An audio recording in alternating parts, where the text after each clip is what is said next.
Vino Amadunay Elohenu Alenu Mahaseyadenu Konen Alenu Mahaseyadenu Koneneu, la edad del mundo. Voy a leer un artículo un poco largo, pero interesantísimo. Podría tomar con café, se podía escuchar con café y galletas. Esta es la edad del mundo por el Rebbe de Lubavitch, Rabbi Menachem Ben Schneerson, Zechet Tzadik Kadosh Libraja, que lo escribió el 18 de Tevet de 5722, corresponde al año de 1962. Shalom Ubraja, dice. Luego de mucho tiempo sin noticias suyas, me fue grato recibir sus saludos a través de los jóvenes de Jabat, que recientemente visitaron su comunidad en conexión con la conferencia pública. Me alegró saber que usted había participado en el debate, pero me sorprendió enterarme, que aún le preocupa el problema de la edad del mundo sugerida por varias teorías científicas que no pueden conciliarse con la afirmación de la Torah de que el mundo tiene para ese entonces, 1962, 5.722 años. He subrayado la palabra teorías, pues es necesario tener presente ante todo que la ciencia formula y se ocupa de teorías e hipótesis, mientras que la Torah trata de verdades absolutas, emet. Solo dos disciplinas diferentes, cuya conciliación es totalmente imposible. Aparentemente, nuestra conversación que tuvo lugar hace mucho tiempo y que mucho me alegró saberlo, no ha sido olvidada por usted. No le he esclarecido, sin embargo, la cuestión. Trataré de hacerlo por escrito, lo cual impone la brevedad y otras limitaciones. Confío, sin embargo, en que los siguientes comentarios sirvan a nuestro propósito. Básicamente, el problema tiene sus raíces en una concepción equivocada del método científico o simplemente de lo que es la ciencia. Debemos distinguir entre la ciencia empírica o experimental, que se ocupa exclusivamente de describir y clasificar los fenómenos visibles, y la ciencia especulativa, que se ocupa de los fenómenos desconocidos que muchas veces no pueden ser reproducidos en el laboratorio.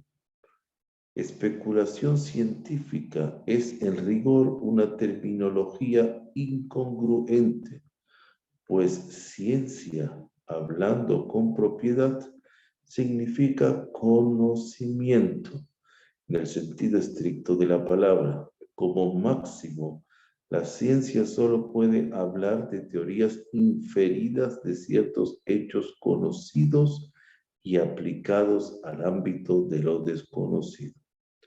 Aquí la ciencia tiene dos métodos generales para inferir. El primero, el método de la interpelación, y el segundo, el método de la extrapolación. Vamos ahora al primero, el método de la interpelación. Como opuesto a la extrapolación, por supuesto, por el cual, conociendo la reacción de dos extremos, tratamos de inferir cuál será la reacción en cualquier punto intermedio. Y el método de la extrapolación, por el cual se infiere más allá de una escala conocida. Por ejemplo, supóngase que conocemos las variaciones que se producen en cierto elemento dentro de una escala de temperatura de los 0 hasta los 100 grados. Y sobre esa base estimamos cuál será la reacción a los 101, 200 o 2000 grados. De los dos métodos, el segundo, extrapolación, es evidentemente el más incierto. Además, la incertidumbre aumenta en proporción directa al incremento de la distancia con la escala conocida y con la disminución del rango de esta última. De esta manera, si la escala conocida está entre los 0 y los 100, nuestra inferencia a los 101 tiene más probabilidades que a los 1001 grados. Vemos entonces que toda especulación sobre la edad y el origen del mundo cae dentro del segundo y más débil de los dos métodos, o sea, la extrapolación. Su debilidad es aún más evidente si tenemos presente que una forma inferida respecto de una causa desconocida a partir de una consecuencia conocida es más especulativa que una conclusión que va de la causa a la consecuencia. Que una inferencia de consecuencia a causa es más especulativa que una inferencia de causa a consecuencia. Puede ser demostrado muy simplemente. Cuando dividimos 2 es igual a 2. Cuando divido 2 es igual a 2, aquí el antecedente está representado por el dividendo y el divisor y la consecuencia por el cociente. En este caso, al saber cuál es el antecedente, es posible un solo resultado, el cociente 2. Sin embargo, si solo sabemos cuál es el resultado final, es decir, el número 2, y nos preguntamos cómo llegar a esta, la respuesta permite varias posibilidades, a las cuales se llega por medio de métodos diferentes. Primero puede ser 1 más 1, 2. El otro puede ser 4 menos 2, 2. El otro puede ser 1 por 2, 2. 4 entre 2, 2. Es de notar que si otros números han de entrar en el juego, el número de posibilidades que nos da el mismo resultado es infinito. Pues 5 menos 3 también es 2, 6 menos 4, 2, etc. Hasta infinito. Agregue a esto otra dificultad que prevalece en todos los métodos de inducción. Las conclusiones que se basan en datos conocidos cuando son ampliativos por naturaleza, es decir, cuando se extienden a esferas desconocidas, pueden tener alguna validez únicamente bajo la suposición de que todo lo demás sigue igual, es decir, que las condiciones que prevalecen en su acción y reacción sobre los demás son idénticas. Si no podemos estar seguros de que las variaciones o cambios serán similares a las variables en grado, sino podemos estar seguros de que el cambio será similar en clase o especie. Sí, además no podemos estar seguros de que no participan otros factores tales como conclusiones o inferencias carecen totalmente de valor. Para una mayor ilustración me referiré a uno de los puntos que creo haber mencionado durante nuestra conversación. Una reacción química, sea de fisión o fusión, la introducción de un nuevo catalizador en el proceso, por pequeña que sea su cantidad, puede cambiar completamente el desplazamiento y la forma del proceso químico, una enzima, o comenzar un proceso enteramente nuevo. Aún no hemos terminado con las dificultades existentes en todas las llamadas teorías científicas concernientes al origen del mundo. Recordemos que toda la estructura de la ciencia se basa en la observación de reacciones y procesos en el comportamiento de átomos en su estado presente, vale decir, cómo existen en este mismo momento en la naturaleza. Los científicos trabajan con conglomeraciones de miles de millones de átomos, tal como están ligados entre sí y tal como estos se relacionan con otras conglomeraciones de átomos. Los hombres de ciencia saben muy poco sobre los átomos en su estado primitivo. ¿Cómo puede actuar un solo átomo sobre otro en estado de separación? Mucho menos cómo las partes de un átomo singular pueden reaccionar ante otra parte del mismo u otros átomos. Una cosa es considerada cierta por la ciencia hasta el punto de vista de que llega la certidumbre científica, y es que las reacciones de los átomos circulares sobre los demás son totalmente diferentes de las reacciones de una conglomeración a otra. Podemos ahora resumir las debilidades, mejor dicho, la irremediable inseguridad de todas las teorías científicas sobre el origen y la edad de nuestro universo. Primero, estas teorías han sido sostenidas sobre la base de datos observados durante un tiempo relativamente corto, de unas pocas décadas o con máximo de un par de siglos. Segundo, partiendo de una escala de lo conocido, aunque imperfectamente conocido, de muy poca magnitud, los científicos se aventuran a construir teorías por el débil método de la extrapolación, yendo de la consecuencia al antecedente, una extensión de miles, según ellos, millones y hasta miles de millones de años. Tercero, al proponer tales teorías, dejan de lado negligentemente factores admitidos universalmente por todos los científicos, a saber, que en el periodo inicial del nacimiento, entre comillas, del universo, las condiciones de temperatura, la presión atmosférica, la radioactividad y una multiplicidad de otros factores de potencial catalítico eran totalmente diferentes a los que existen en el estado presente del universo.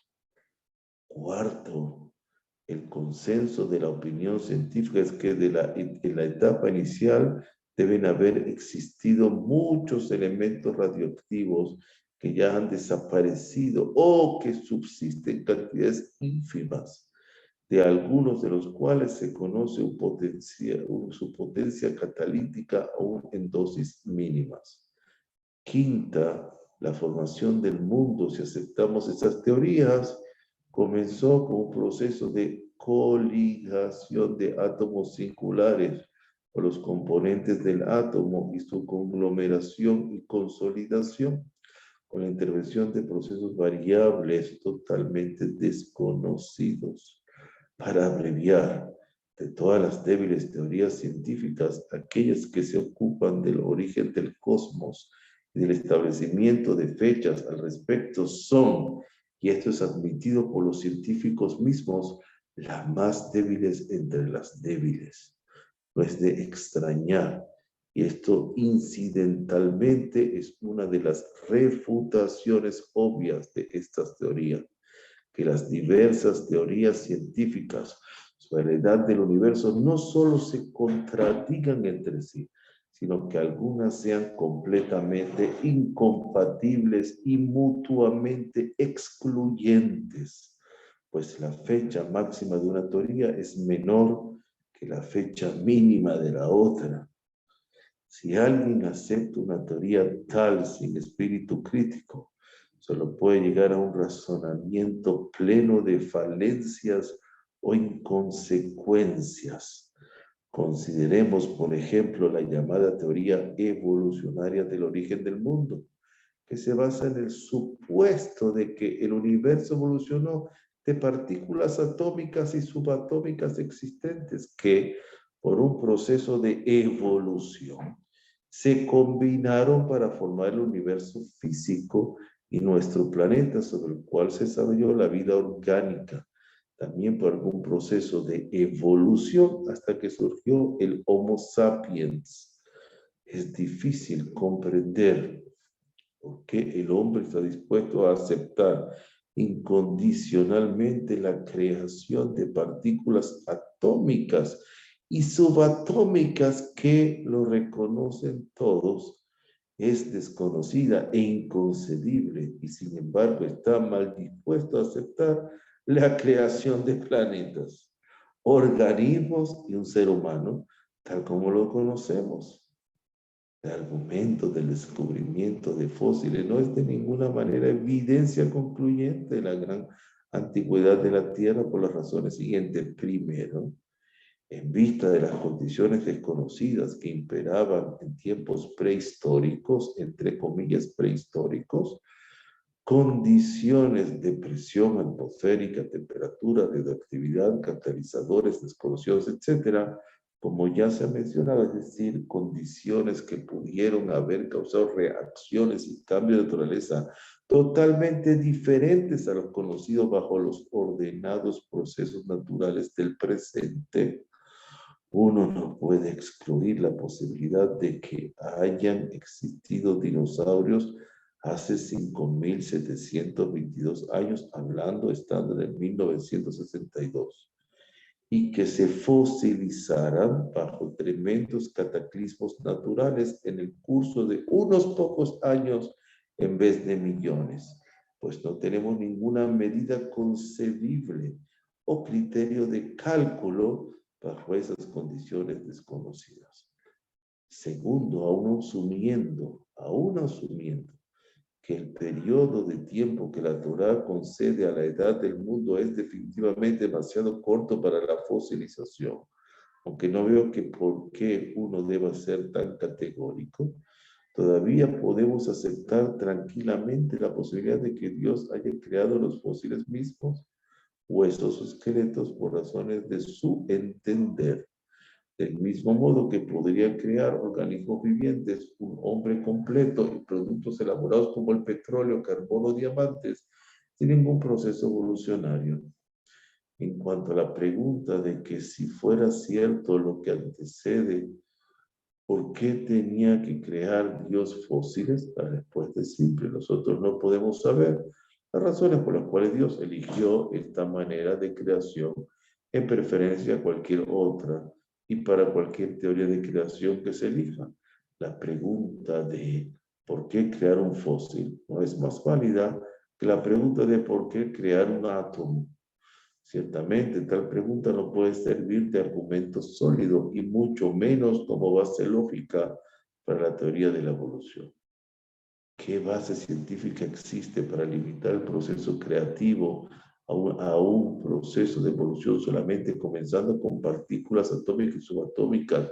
Una teoría llena de brechas inexplicables y complicaciones, en tanto se excluye la posibilidad de la creación, como lo explica el relato bíblico. Pues si se admite esta última posibilidad de la creación, cada pieza encaja perfectamente y toda especulación sobre el origen y la edad del mundo fue innecesaria e irrelevante. Sin duda, atacar esta posición con el argumento de que por qué crearía el creador un universo terminado cuando hubiera sido suficiente para él crear un adecuado número de átomos o partículas subatómicas con el poder de coligación y evolución para desarrollarse hasta el orden cósmico presente, tampoco es correcto. Tampoco esta pregunta sirve de base para poner en tela de juicio el relato bíblico. Lo absurdo de este argumento se hace más evidente cuando se transforma en la base de una teoría endeble, como si estuviera basada en sólidos e irrefutables argumentos que excluyen cualquiera otra posibilidad. También cabe preguntarse si las teorías que pretenden explicar el origen y la edad del mundo son tan débiles, ¿cómo pudieron ser sostenidas originalmente? La respuesta es muy sencilla. Es característico de la naturaleza humana buscar una explicación para todo, y cualquier teoría es mejor que ninguna, por lo menos hasta que se pueda encontrar una explicación más factible. Puede usted preguntarse ahora, en ausencia de una teoría sólida, ¿por qué no aceptan los científicos el relato de la creación de la Torá? La respuesta nuevamente debe buscarse en la naturaleza humana. Una ambición humana natural ser inventivo y original. Aceptar el relato bíblico priva a uno de la oportunidad de demostrar su ingenio inductivo y analítico. Por lo tanto, dejando de lado la explicación bíblica, el científico debe procurarse de razones para justificar su rechazo y se refugia clasificándola de primitiva mitología, cosas por el estilo, ya que no puede argumentar contra ella sobre un terreno científico. Si todavía le preocupa la teoría de la evolución, le puedo decir sin miedo de contra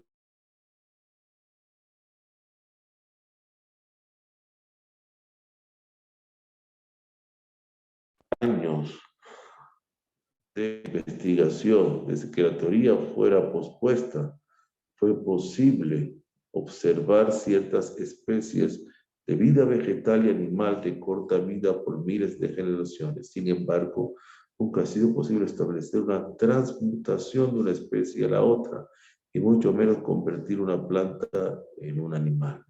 Entonces, esta teoría no puede tener ningún lugar en el arsenal de la ciencia empírica. La teoría de la evolución a la cual se ha aludido en realidad no influye sobre el relato de la creación de la Torá, pues aún si se sostuviera esta teoría hoy en día y la mutación de especie fuera probada en el laboratorio, esto no plantearía una contradicción a la posibilidad del mundo, tal como dice la Torá, en vez de un proceso evolucionario intermedio. El propósito central de citar la teoría evolucionaria era ilustrar cómo una teoría altamente especulativa, científicamente frágil, puede captar la imaginación de quienes no están dispuestos a la crítica, hasta el punto de ofrecerse como una explicación científica del misterio de la creación. A pesar del hecho de que la teoría de la evolución misma no ha sido sostenida científicamente, está desprovista de base científica real. Huelga decir que no es mi intención menospreciar la ciencia y desacreditar sus métodos. La ciencia no puede operar sin aceptar ciertas teorías base o hipótesis, aunque no puedan ser verificadas y aunque algunas teorías son duras de morir a pesar de haber sido científicamente desacreditadas. La teoría de la evolución es un ejemplo. Ningún progreso técnico es posible a menos que ciertas leyes físicas se acepten, aunque no haya ninguna garantía de que la ley se repetirá. Sin embargo, quiero recalcar, como ya lo he dicho, que la ciencia se ocupa estrictamente de teorías, pero no de certezas. Todas las conclusiones científicas o generalizaciones pueden solamente ser probables en mayor o menor grado según las precauciones tomadas en el uso de la evidencia disponible.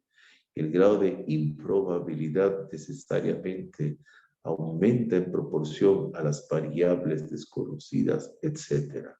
Como ya se ha indicado, si se tiene esto presente, podrá verse que no hay un conflicto real entre cualquier teoría científica y la Torá. Comentarios anteriores han resultado un poco más extensos de lo planeado, pero son aún demasiado breves en relación con las concepciones equivocadas y la confusión que prevalece en muchos espíritus. Además, mis comentarios debieron limitarse a observaciones generales, dado que este no es el medio apropiado para mayores detalles. Si tiene usted cualquier otra pregunta, no vacile en escribirme con bendición. Debe de lo Lubavitch, Zichrono Libraja. Baruch Hashem le'olam. Amén, ve'amén.